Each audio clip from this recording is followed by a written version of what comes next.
আপনাদের প্রত্যেককে স্বাগত। আর এই মুহূর্তে আমি রয়েছি রাজীব। আপনারা জানেন যে রাজ্য রাজনীতির পালাবদল হয়েছে মাত্র কয়েক মাস।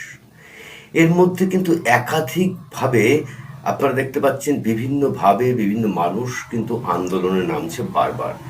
একদিকে যখন বিজেপি বলেছিল যে ভয় আউট ভরসা ইন, অপরদিকে বিরোধীরা তখন একই স্লোগান একটু পরিবর্তন করে বলছে বিজেপি ইন, প্রতিবাদ আউট। যেমন আপনারা বলতেই পারেন যে ভারতবর্ষের সব থেকে দুর্ভাগ্যজনক হচ্ছে দুর্নীতি।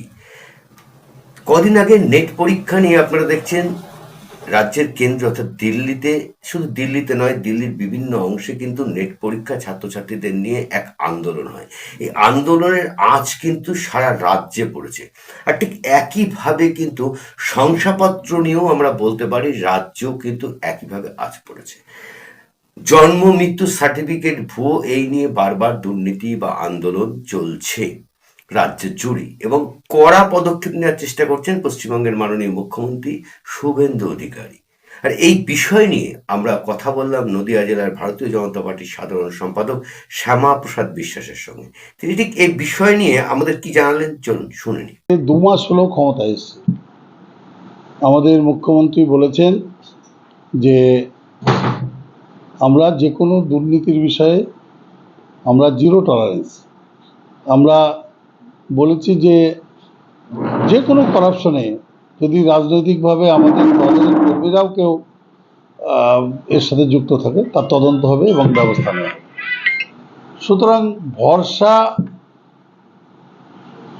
ইন, ভয় আউট, এটা আমরা বলেছি যে যেভাবে আগের সরকার থানাগুলোকে রাজনৈতিক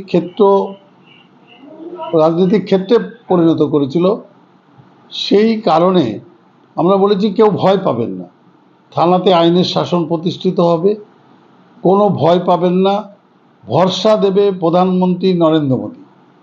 আমরা সেই কথাই বলেছি, আমরা সেই স্ট্যান্ডেই আছি এখনো। বিভিন্ন জায়গায় শংসাপত্র, জন্ম মৃত্যু সার্টিফিকেট নিয়ে বারবার খবর হচ্ছে পুরোপুরিভাবে ভুয়ো হচ্ছে। এটা কিভাবে রিকভারি করবেন? দেখুন, বিভিন্ন জায়গায় বলতে এখনো স্থানীয়ভাবে রাজ্যে আমরা সরকার এলেও পঞ্চায়েত পৌরসভাগুলোতে 90% এখনো তৃণমূলীকরণই চলছে। দেখুন, ডেথ এবং বাতের ক্ষেত্রে রেজিস্ট্রার অথরিটি হচ্ছে চেয়ারম্যান বা প্রধানরা। এর আপনারা তদন্ত করে দেখবেন প্রতি ক্ষেত্রে এখনো তৃণমূলের লোকেরা জড়িত। ডেথ বার্থের করাপশনের সঙ্গে 100% তৃণমূলের লোকেরা জড়িত, এবং পয়সা দিয়ে ডেথ বার্থের সার্টিফিকেট বিক্রি করে এরা। আমরাও সেটাও তদন্ত করছি। এটার সাথে বিজেপির কোনো সম্পর্ক নেই। শ্রীলেখা মিত্র বিশিষ্ট, আপনি জানেন, শিল্পী, যার সিনেমা আপনারা দেখেছেন, বা তিনি পশুপ্রেম বলেছিলেন। গত পরশুদিন আন্দোলনে গিয়ে প্রধানমন্ত্রী নরেন্দ্র মোদীর একটা বিকৃতি ছবি নিয়ে প্রায় 65খানা এফআইআর হয়েছে। তিনি বলছেন আমি ছবিটা দেখতে পাইনি, আমার মোটা সানগ্লাস ছিল। এই বিষয়টাকে কি হবে? দেখুন, এটা লজ্জাজনক।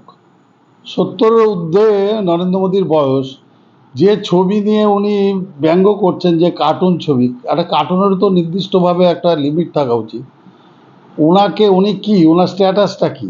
উনি বলছেন উনি শিল্পী, উনি বলছেন আমি ভয় পাচ্ছি, আমার যদি ইয়ে হয় তার জন্য দায়ী থাকবে, কারা দায়ী থাকবে আপনারা জানেন। এটা বলার অর্থ কী? উনি কোন শিল্পী? ওনাকে দেখা যায় উনি এখন ইউটিউবে কুকুরকে খাবার দিচ্ছেন, এইসব দেখা যায়। উনি এই ধরনের ছবি ওনার এই বয়সে এটা নিয়ে রাস্তায় বেরোনো উচিত? কলকাতার বুকে নেট ছাত্রছাত্রীরা যখন আন্দোলন বা প্রতিবাদে নামে, সেই সময় সাংবাদিকদের যখন নিগ্রহ করা হয়, 16 জন ইতিমধ্যে গ্রেপ্তার হয়েছে, তার মধ্যে বেশিরভাগই সংখ্যালঘু। এটা আমাদের রাজ্য নেতৃত্ব প্রত্যেকে প্রতিবাদ করেছে, যে এরা সাংবাদিকদের উপর প্রতিবাদ করছে, এবং যারা আক্রমণ করছে তারা কেউ ছাত্র নয়। দিল্লিতে আপনারা দেখেছেন এরা কেউ ছাত্রই নয়। কাশ্মীরের লোকেরা এসে বলছে 70 ধারা ফেরত দিতে হবে। এরা কি হচ্ছে আপনারা বুঝতে পারছেন না? সব ব্যবসাদাররা কলকাতা থেকে দল বেঁধে গিয়েছে। তাদের বয়স কত? তারা কেউ ছাত্র আন্দোলনের সঙ্গে যুক্তই নয়। দীর্ঘ 10 বছরে স্ট্যাটিস্টিক অনুযায়ী ভারতবর্ষে নেট পরীক্ষার সহ একাধিক এরকম পরীক্ষার কোশ্চেন প্রায় 152 বার লিক হয়েছে। শিক্ষামন্ত্রী পদত্যাগ করেছে আন্দোলনের চাপে দাঁড়িয়ে। শিক্ষামন্ত্রীর পদত্যাগের ফলে কি প্রকৃতভাবে এই প্রশ্নফাঁস বন্ধ হবে বলে মনে দেখুন, হয়? শিক্ষামন্ত্রী পদত্যাগ করাটা পরের বিষয়। আগে এটা একটা ডেন্টালের উপরে একটা পেপার শুনেছি লিক হয়েছে, সেটাও গুরুতর অপরাধ, কিন্তু সঙ্গে সঙ্গে যারা করেছে তারা অ্যারেস্ট হয়েছে, সমস্ত বিষয়টা তদন্ত হয়েছে। তাও যদি ছাত্রদের দাবি অনুযায়ী ধর্মেন্দ্র প্রধান পদত্যাগ করেছে শিক্ষামন্ত্রী, তাও যদি এরা না থামে, পুরো ব্যবসাদাররা এসে পলিটিক্স করে রাস্তায় নামে। আমাদের রাজ্যে কি হয়েছে, 26,000 ছেলেমেয়ের চাকরি এখনো হয়নি, আগস্ট মাসে বন্ধ হয়ে যাওয়ার কথা বেতন, বারবার সুপ্রিম কোর্টে গিয়ে করছে। কারা করেছিল এই দুর্নীতি? কারা প্রশ্ন পাস করেছিল? কারা টাকা দিয়ে চাকরি? কোথায় ছিল সিলেকা মিত্র? কোথায় ছিল ছাত্র আন্দোলন?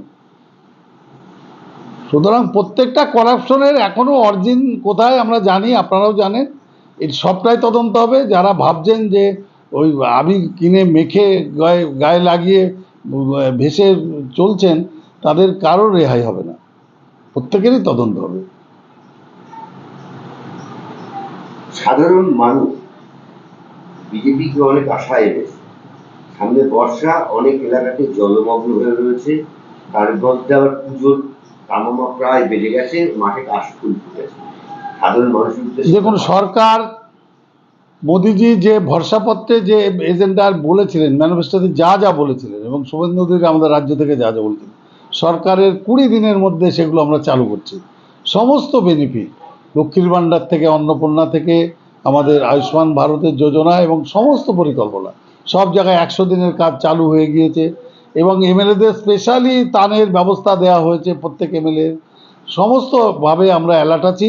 বন্যা নিয়ন্ত্রণ করা বা যা যা বিষয়ে মানুষের অসুবিধা পড়ে সমস্ত দেয়। মানুষ আন্দোলনে নেই তো, মানুষ সুস্থ আছে। সকলকে নমস্কার, ধন্যবাদ। আমি শ্যামাপ্রসাদ বিশ্বাস, নদিয়া দক্ষিণ সাংগঠনিক জেলার ভারতীয় জনতা পার্টির সাধারণ সম্পাদক।